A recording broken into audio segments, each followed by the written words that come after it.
محترم حضرات، یہ تھے ہمارے محترم مولانا عبید عمری حافظہ اللہ، جو خطبہ استقبالیہ آپ کے سامنے پیش کر رہے تھے۔ اور علماء حق جو پیدا ہوتے ہیں، جو آپ نے غالباً آخر میں شعر بولا، تو مجھے ہمارے خطیب صاحب جو ہیں، آپ نے دیکھا کہ کتنی کم عمری میں اللہ نے آپ کو پورے ہندوستان میں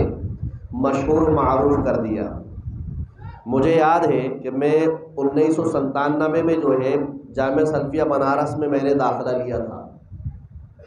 2 سال کے بعد یہ حافظ ابوالکلام سلفی حافظہ اللہ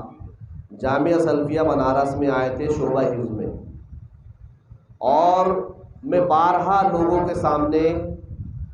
جب بھی ان کی یاد آتی ہے، ایسے مواقع آتے، تو ایک بات ضرور ذکر کرتا ہوں کہ علماء حق ایسے ہی پیدا نہیں ہوتے ہیں جو بے باک انداز میں پوری دنیا میں، پورے ملک میں جو ہے اللہ اور اس کے رسول کی بات پہنچاتے رہتے ہیں۔ ایک بہت چھوٹا سا بچہ، آپ ابھی سائز دیکھ رہے ہیں ماشاءاللہ، آپ اس وقت کا اندازہ کیجئے جب یہ آئے تھے، بہت چھوٹا بچہ،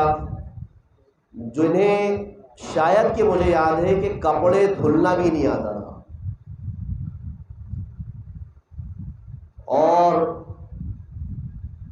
جب مدارس میں بچے جاتے ہیں تو ان کا کوئی سپورٹر یا مددگار نہیں ہوتا، ان کو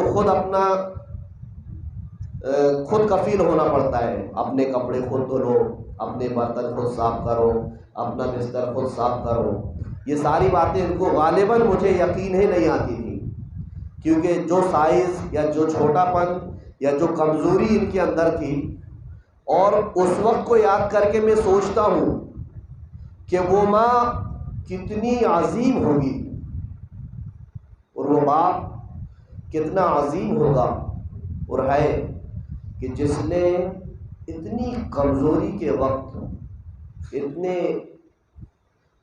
بچپن میں اپنے بچے کو اتنے بڑے ادارے میں بھیجا جہاں ہزاروں کی تعداد میں بچے ہیں اور کوئی پرسان حال نہیں ہے، اپنے آپ کو خود کا جو ہے کفیل ہونا رہتا ہے۔ تو ماں باپ جب ایسی قربانیاں دیتے ہیں اپنے بچوں کو دین کی تعلیم سیکھنے کے لیے، تب جا کر یہ علماء حق پیدا ہوتے ہیں، اللہ اور اس کے رسول کی باتیں لوگوں تک پہنچاتے ہیں۔ یہ علماء حق ایسے ہی نہیں پیدا ہوتے، یہ علماء حق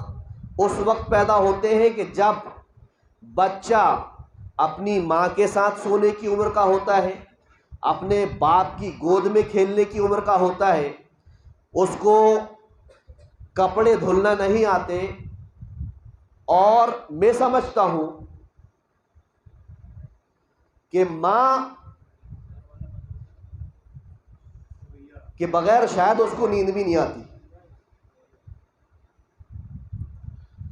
اور جب یہ علماء حق تیار ہوتے ہیں تو آج جو معاشرے میں علماء کی ناقدری ہے،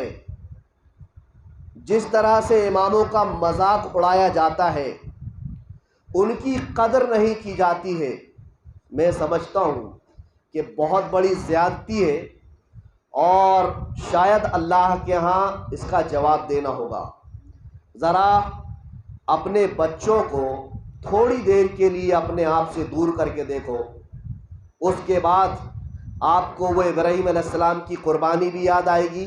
کہ حضرت ہاجرہ اور حضرت اسماعیل کو کس طرح سے ان کو چھوڑا۔ بہرحال لمبی باتیں ہیں، میرا کہنے کا اصل مقصد یہ ہے کہ یہ علماء حق جو تیار ہوئے ہیں ایسے ہی تیار نہیں ہوئے ہیں، ان کے ماں باپ نے قربانی دی، خود انہوں نے قربانیاں دیا، اکیلے تنہا محنت مشقت کر کے اس مقام کو پہنچے ہیں۔ اب ہماری ذمہ داری ہے کہ ایک ایسی عظیم الشان شخصیت، نایاب شخصیت، جو ہمارے ملک کی مشہور و معروف شخصیت ہے، اللہ کے فضل سے، اللہ کے کرم سے آج ہمارے درمیان موجود ہے۔ ہمارے درمیان موجود ہے. آپ شیخ کی ایک ایک بات کو غور سے سنیں اور سن کر صرف تعریفوں کے پل نہ باندھیں، بلکہ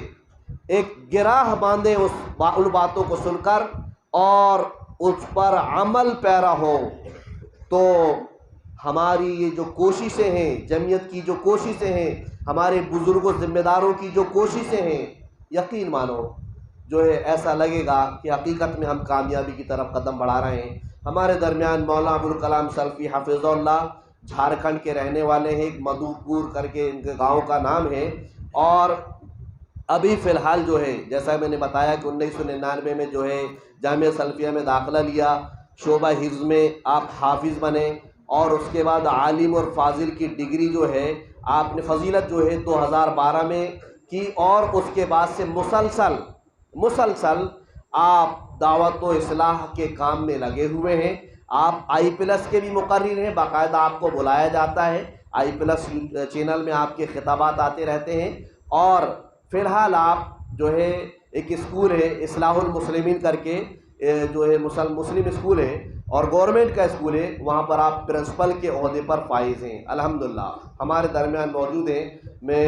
شیخ کو بڑے ادب و احترام کے ساتھ جو ہے مائک میں آنے کی دعوت دوں گا کہ آپ مائک میں تشریف لے آئیں اور جو ہے اپنے خطاب سے لوگوں کو فیض یاب کریں. فضیلت الشیخ ابوالکلام سلفی حفظہ اللہ. علم والوں کی جہاں میں کتنی اعلیٰ شان ہے، کتنی اعلیٰ شان ہے. علم والوں کی جہاں میں کتنی اعلیٰ شان ہے، کتنی اعلیٰ شان